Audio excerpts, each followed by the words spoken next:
আরে বাহ, পাঞ্জাবি পরে তো একদম তোমাকে হিরো লাগছে। ড্রাইভার বলে মনেই হচ্ছে না। এসব সময় আর কি মানুষ তো শুকুর বস। মৌলানা সাহেব, বিয়ে পড়ানোর কাজটা শুরু করুন। হ্যাঁ করছি।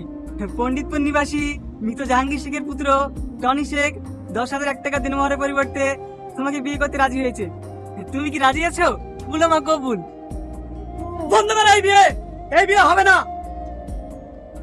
কেন স্যার, এরা তো প্রাপ্তবয়স্ক, বিয়ে হবে না কেন? প্রাপ্তবয়স্ক সে ঠিক আছে, কিন্তু এই ছেলেটাই মেয়েটাকে কিডন্যাপ করে এনে চুরি করে বিয়ে করছে। তাহলে স্যার, ওকে আমি কিডন্যাপ করে নিয়ে আসিনি, ও নিজের ইচ্ছা আমার সঙ্গে এসেছে। হ্যাঁ স্যার, আমি নিজের ইচ্ছে ওর সাথে এসেছি, ও আমাকে কিডন্যাপ করেনি। স্যার, ওর কথা বিশ্বাস করবেন না, মেয়েটার মাথায় সমস্যা আছে।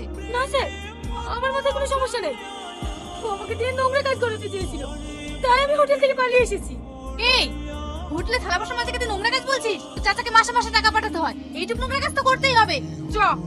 দেখো মাসি, মেয়েটাকে জোর করো না, ও কিন্তু নিজের ইচ্ছা আমাদের সাথে এসেছে। এই তুই চুপ কর। ও স্ব ইচ্ছা এসেছে না তোরা কিডন্যাপ করে এনেছিস, সেটা আদালতে প্রমাণ হবে। কনস্টেবল, এদের দুজনকে নিয়ে চলো। স্যার, স্যার আমরা ভুল হয়েছে। স্যার আমরা কিডন্যাপ করিনি স্যার। স্যার আমাদের কথা শুনতে শুনুন। তুই কি ভেবেছিস ওইখান থেকে পালিয়ে এসে বিয়ে করে সংসার করবি না? চল আজকে তোর এমন হাল করবো না, জীবনে বিয়ে করে না মুখে লিবিনি।